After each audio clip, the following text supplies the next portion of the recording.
When we talk about change fatigue, one of the aspects is this idea of how do you lead and manage change in a way that doesn't exhaust people and that doesn't really sort of tire people out. The other part of it is change is becoming so continuous that the old method of thinking of these episodic changes like a big reorganization or a digital transformation where, quite frankly, you do grit your teeth a little bit and work through them. And yes, we lose a little bit of productivity for a while, but then we come back out of it and we, in a couple of years later, we're sort of performing at a much higher level. It sort of doesn't work though when it's happening so often. And we've got to start to think about change as more continuous, which means we need adaptability and agility to be built into organizations to be able to pivot all the time, not only when we're going through some sort of a large scale change like a reorganization. Yeah. And when we think about building that adaptability, we know that there are three elements to that: people, culture, and systems.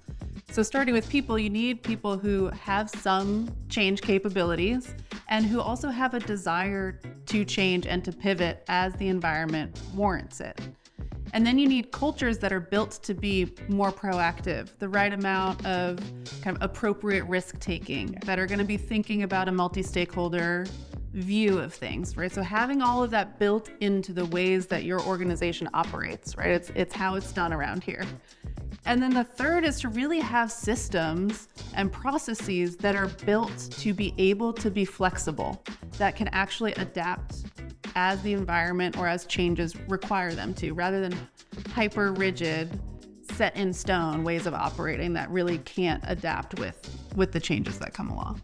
Yeah, absolutely agree with that, and I think on the first two, we've got some really good, compelling research and evidence that tells us how to do that.